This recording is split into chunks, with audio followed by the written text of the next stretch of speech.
Hello, my friends, family, esteemed colleagues. Request came for me to address Keratosis Pilaris. Now, what is Keratosis Pilaris?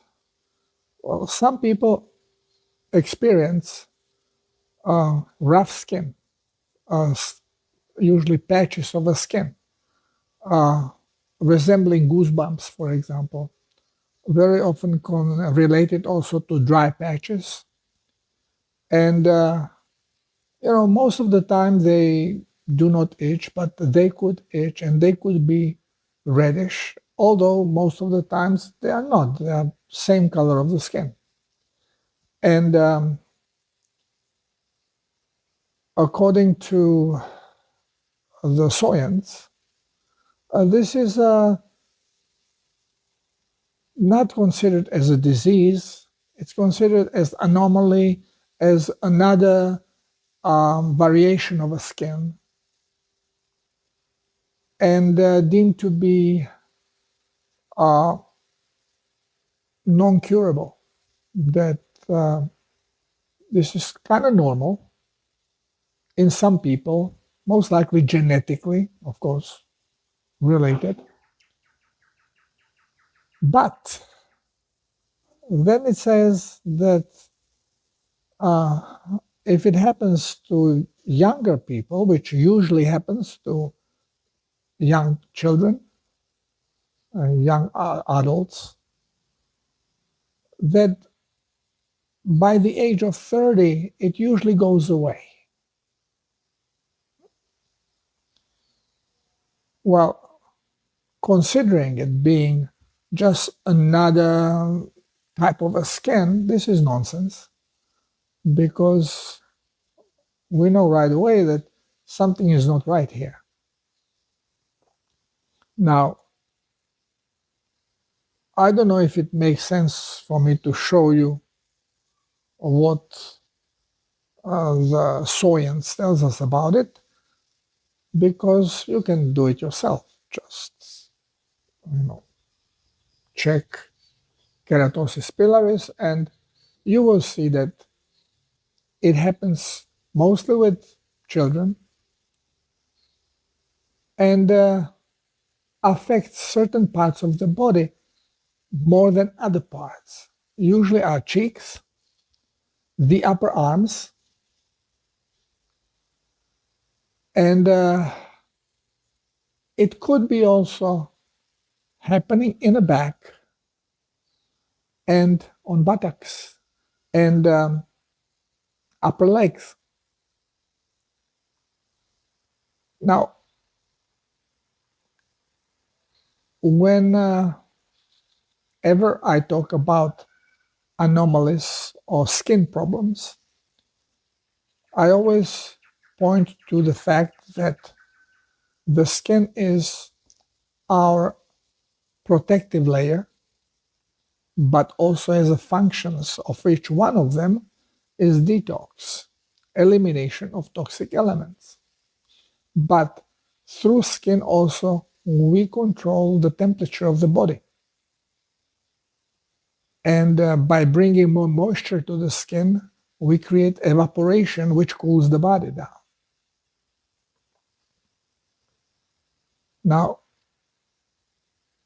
whenever I talk about problems on the skin, I point to the fact that, yes, we could damage skin from the outside elements, exposing them to toxic plant, for example, poison ivy, and you get blisters. The skin reacts with inflammation, because whatever skin comes to the skin will also be absorbed. Skin absorbs, same like a mucosal tissue, but much less, but does absorb. Why absorbs less? Because it is always protected with a coating of grease, of fat, cholesterol, which is the outer protection. Now, whenever we have a skin problem, which is not caused for from outside poisoning, well, then it is caused from the inside poisoning. And I have explained that when our body is programmed to constantly cleanse, and that's why we urinate, and this is why we defecate, and this is why we sweat, part of it. As I explained, sweating also controls the body temperature. But through sweat, we also can take out toxic elements from the body. I have explained that primary cleansing organ are kidneys. And through urine, we are taking out surplus and undesirable elements from the blood. Same we do through mucosal tissue. And if we are low on blood plasma and body does not want to lose more plasma by detoxifying because it is low on it, then it is going to try to cleanse the blood by pushing the toxic elements in a subcutaneous tissue underneath the skin. And skin being exposed to outside elements, the cells basically wear out faster. They become toxic faster, and they die and peel off. So skin grows from inside layer to the outside.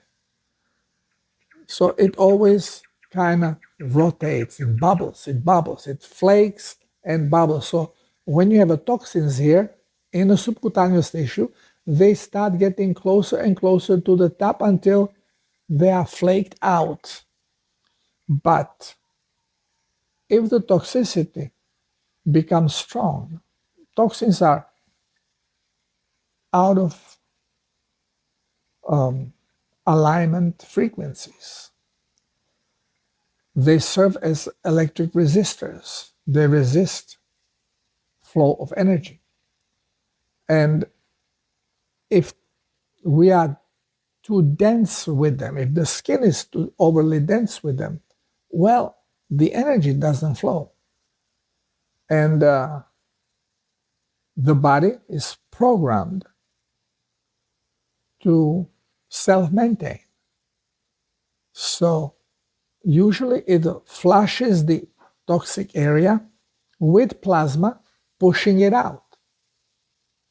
But if cells are dehydrated because they live in toxic environment, so they do not want to accept toxic plasma, toxic lymph, well, they start dehydrating and they cannot cleanse.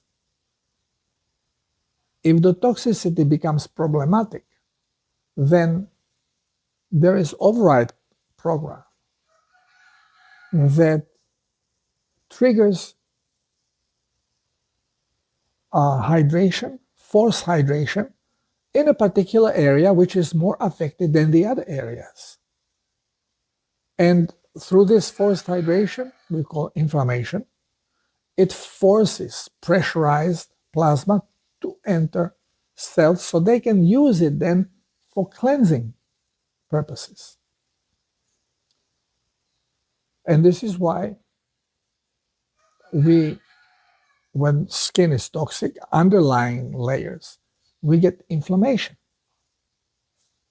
as a part of the resolving problem. Of course, we call it a disease to be suppressed. And we attack the inflammation, preventing the body to cleanse itself. And sometimes, rightfully so, because it becomes very uncomfortable, because the inflamed tissue increases volume, creates more pressure on sensory nerve, causes form of itchiness, and progressing into pain. We scratch, we break the skin, and then toxic mucus starts flowing out, and this is part of a faster detox when you break the skin. This is all natural mechanism created to deal with problems. But we should never be in this problem to begin with. We get there because we are low on blood plasma and we do not cleanse correctly through our primary and secondary cleansing organs, which are the kidneys and mucosal tissue. When skin is involved, it becomes very uncomfortable. And why, for example, the keratosis affects face or upper arms? Because they are the most exposed to sun. And we know that sun contains all the correct frequencies of creation that are expressed in a wavelength, in a frequency of light. So they are not all the frequency involved, but whatever there is, it's a properly tuned frequency. And from ultraviolet to infrared, big spectrum, with ultraviolet affecting only the very surface of the skin, but then infrared penetrates deeper and heats up the skin deeper.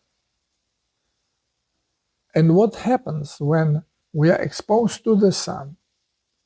We are overheating parts of exposed skin. So it needs cooling. So more blood is pushed to this area, more lymph to create moisture and evaporation. But by doing so, toxins which are there in the subcutaneous tissue are being pushed to the surface. And now they irritate the cells more in the upper layers. So the cells stop hydrating because they are toxic, but they need to expel the moisture. So this is now a fight between programs. What to do? Again, body is not conscious. If it would be conscious, would say, okay, I have to get rid of these toxins, and then later on, I'm going to heal because this is the better action. But it's not conscious. So it relies on programs and the processor that decides which program is going to be active and which program is going to be in the background. And because of this, what happens? That body is more toxic, it becomes, the skin becomes more toxic. Well, the cells, what do we know about toxic cells? We know that if they cannot detoxify, they become acidic and they cannot hold charge. And as they cannot hold charge, they go into proliferation. And in a proliferation, basically they separate themselves, cut themselves in half, bagging all the garbage on one side, so the cleaner part of the cell can then gain the voltage and recover. And the toxic bag then should be taken out by macrophage. But macrophage, to know that this is a garbage, well, this bag has to be labeled with GCMF protein.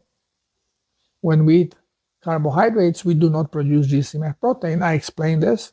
You can check it on my other videos and on my articles. Remember, at the end of every video, I post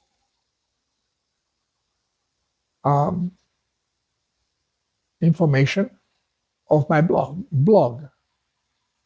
And you can just copy them and go into my blog, and then in a search window, just type in the word of your interest, and articles will come out. There's more than 1,500 articles in the blog. And if it's a topic skin, just put skin and all the articles will pop up. The problem of making these videos is that everything is related to each other. And to address skin, we have to go everywhere. And the best way where to go is a quantum field and start from there. But then again, every video would be repetition and repetition, repetition, and it would be 5, 6, 7 hours long. So to cut it down, I cannot go into details of every aspect. And that's why you go and look for it by yourself, because it is out there. I put everything out. I don't hold anything back. So once when you understand that the body is not going to support what it doesn't need, and it will adjust to present circumstances. So if you live in toxic environment, well, your body will adjust to it as best as it can, but sometimes the adjustment is not comfortable to us. And having keratosis is body's adjustment to the toxic element of the skin, which are not equally distributed through the skin depending on the activity of blood circulation. And where there is more blood circulation going on, more toxins will end up there, because even when blood is toxic. Now, why children are in this predicament? Well, they are born of toxic mothers. Then they are weaned off of the correct diet when they stop drinking mother's milk, which is all basically protein and fats.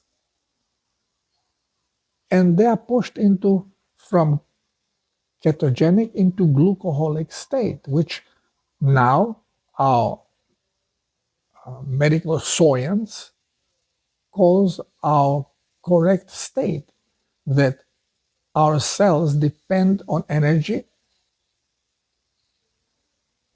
from glucose, which is in our blood here. But how come that every other mammal is constantly in ketogenic state and they also have glucose in the blood?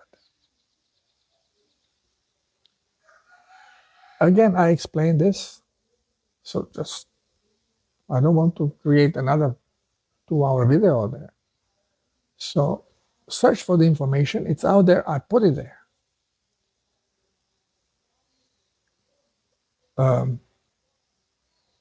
So when we eat incorrectly, our body is pulled out from ketogenic state into glucoholic, which now we call, this is our real state, which is not.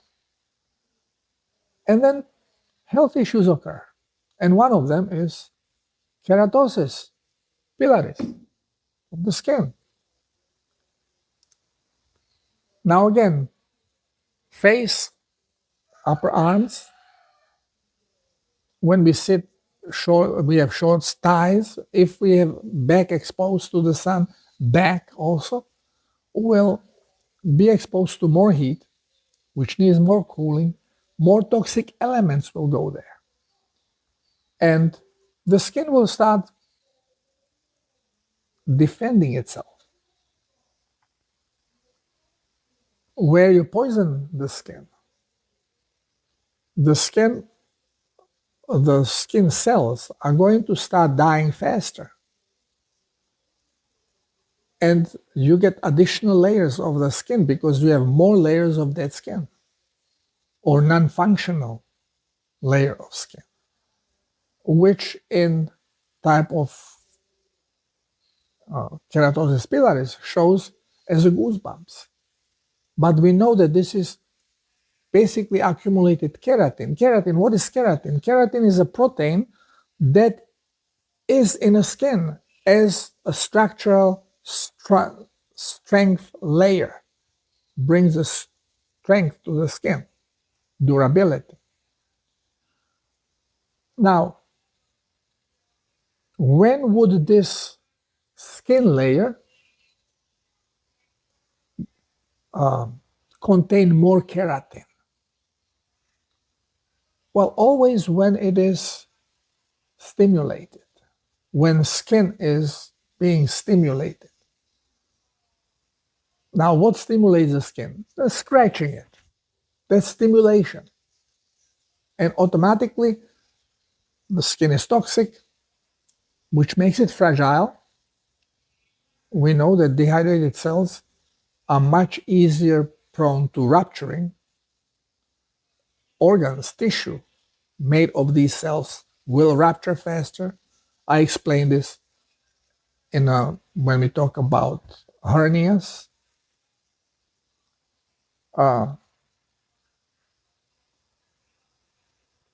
Basically, when skin becomes more fragile, it is going to be reinforced with more keratin. This is how body works. We have nails. Nails are made of keratin. Now,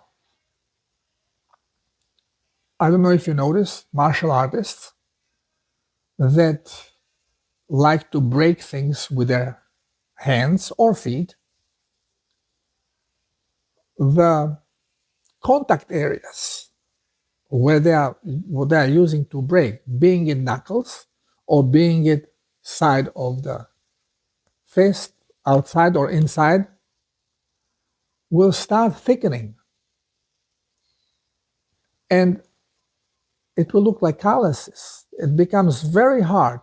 Some of these martial artists, fanatics, they cannot even move their hands anymore. They are locked in a position and they have like hoof growing on them because they are constantly being exposed to a lot of pressure and they are being reinforced constantly.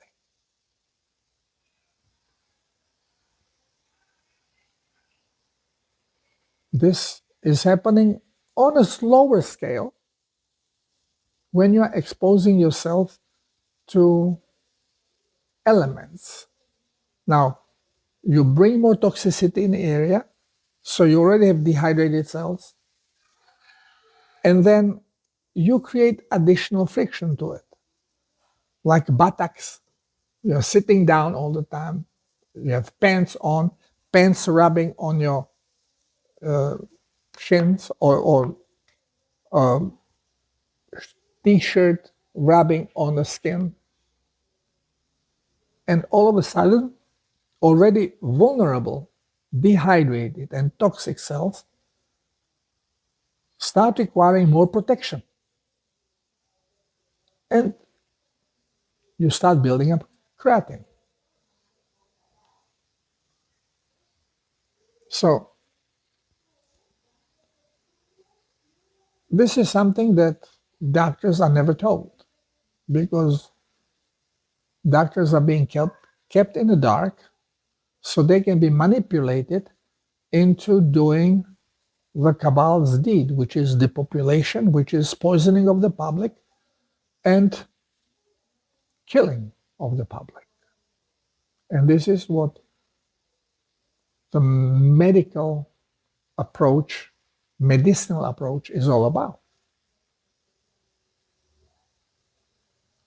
We are trained to create and to support disease. Have no clue about healing. This is why every chronic problem becomes unknown mystery.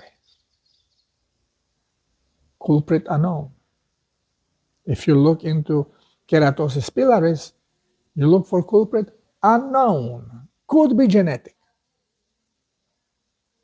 Well, wherever culprit is unknown, then it's either genetic or autoimmune, which genetics sometimes is the case because genes react to the environment. If you're in toxic environment, the genes will align in such a way to give instruction to the body to survive in this state. It's not a healthy state, but it's the best possible in given circumstances of vibratory field that is either in our body or we are exposed to it. So we adjust.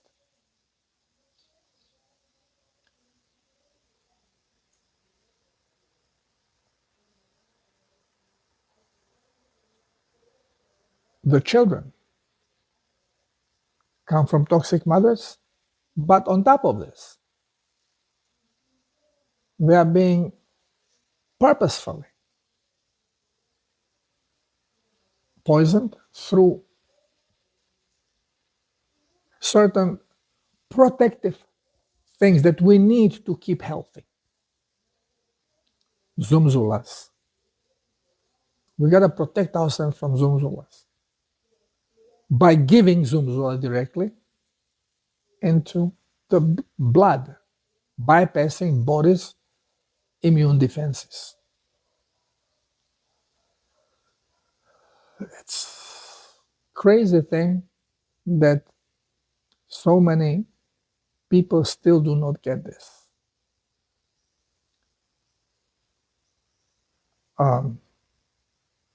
This is why children outgrow some of their problems, because as they are slowly hydrating back,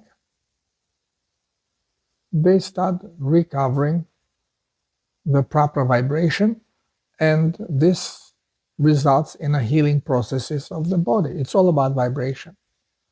It's all about electromagnetic frequency. So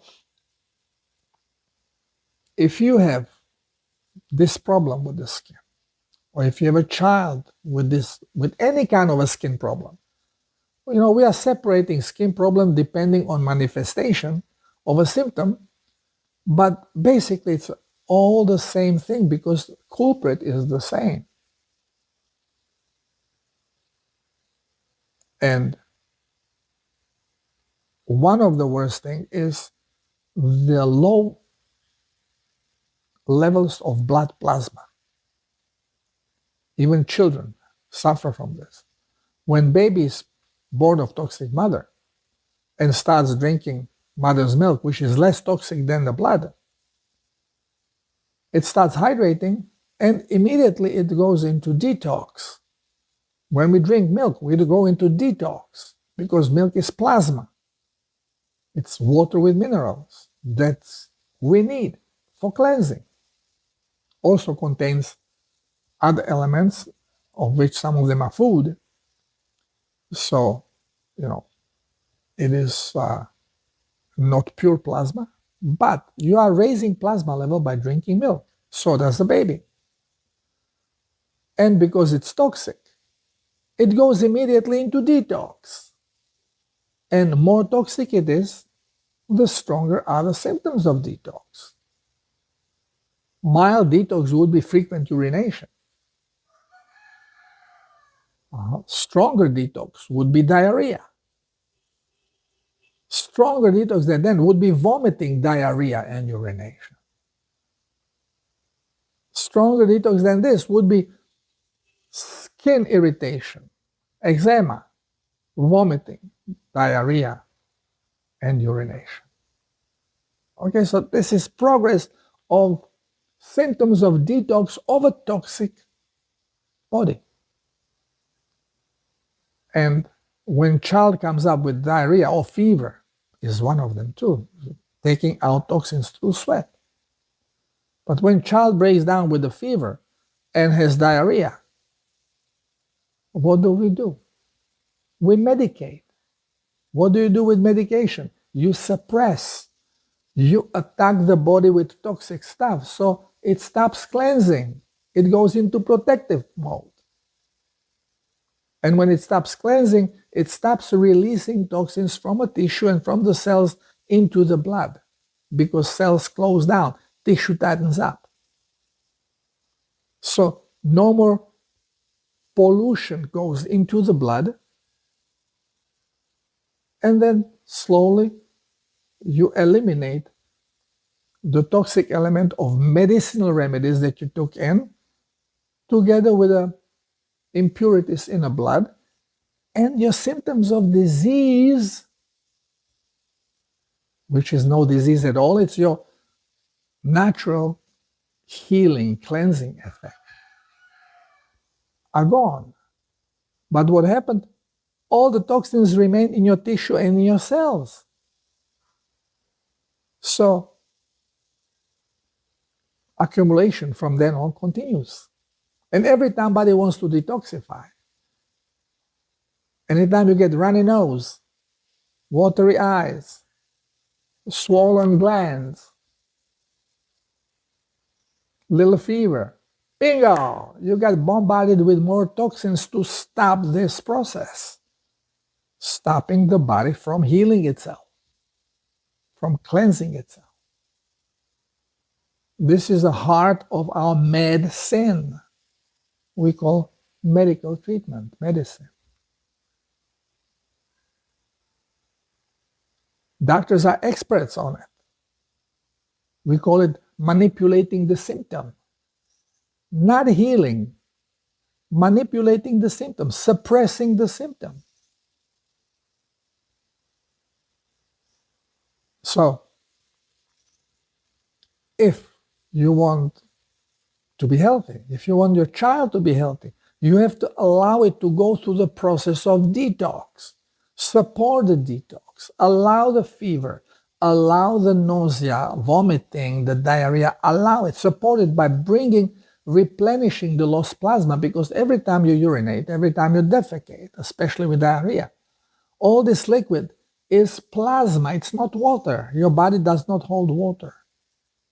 Sweat, plasma, it's all salty. Urine is salty. There is a salt in your excrement. There is a salt in your sweat, in your tears. Every liquid that your body shoots out is plasma. It's a water in electroconductive state. And it's put into that state through mineralization of ions. We call them salts. So, you can see better and better how we have been brainwashed into shielding ourselves from natural medicines. Salt is natural medicine. And basically, if you are living next to the sea, it's free. Drink seawater. Oh no, you cannot drink seawater, you're going to die. Well, we are being brainwashed. It's not true. Try it. I tried it. You can drink seawater. Of course, gives you gag order because body is not used to something. It will protect itself. So when you have such a salty water, you want to swallow it, you get spasm. You cannot even breathe because you have to slowly take small amounts, take a wet cloth and chew on it, and whatever liquid comes, swallow that. And little by little, you will adjust the body, you will show the body that this is okay, and then you will be allowed to drink it. You can then drink it with a glass, no problem. And you will see you will not die. But what will happen? You will get nausea, you may vomit, you can have diarrhea, you will sweat profusely, because you will go to very strong detox, because body has to eliminate all the surplus. And you have big surplus of minerals in a seawater. Salinity of the blood is only approximately 9 grams of salt per liter of blood. Salinity of the sea is around 30-35 grams of salt down in warm sea, down by equator. It's less salty north, but So it has more than 3 times the salinity of the blood, which means 3 times more minerals, which body cannot utilize, so it will cleanse them. Your urine will become very, very salty.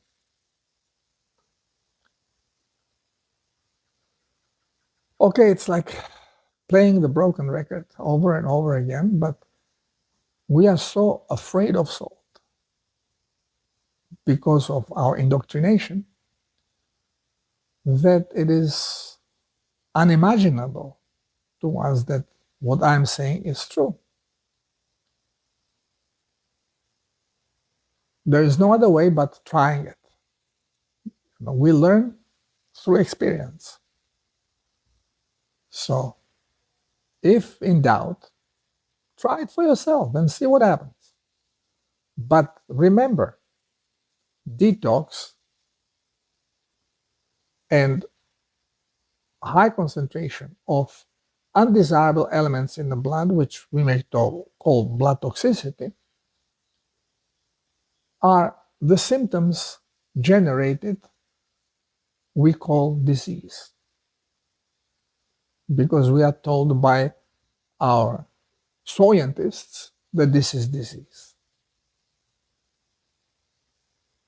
And when you start drinking very salty water and you start eliminating toxins, you will have symptoms of disease.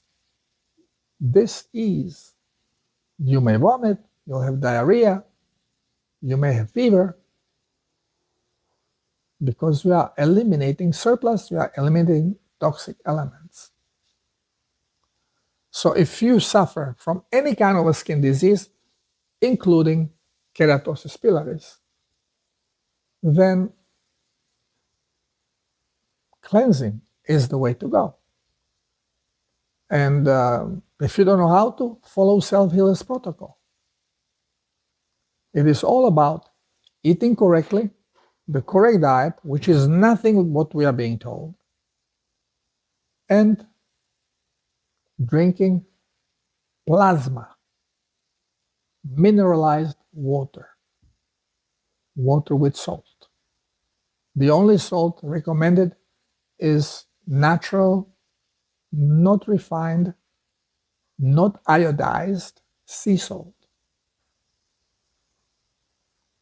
Because it is exactly the same as our plasma,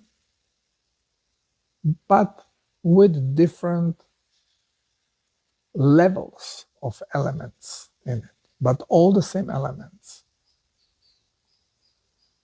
It's the healthiest liquid, it's the elixir of life. It's not the urine, it's a plasma. Okay, my friends, I think that I have answered your question here on Keratosis Pilaris. It's easy to heal, but you have to go through cleansing process. Drink a lot of plasma, correct your diet, keep away from plants. Plants are medicinal. They can be used for targeted cleansing, but you don't need that. You can go strictly into correct diet, which is animal-based, raw animal diet, and hydration through diluted seawater, 3-to-1, or adding approximately 9 grams, 10 grams of salt, sea salt, not refined sea salt, in a potable water. Mix it and bless it. Through blessing, you are raising the frequency and crystallizing the water, making it easier absorbable. And miracle happens. The body heals. Thank you for listening. Till next time, love you all. God bless us all and namaste.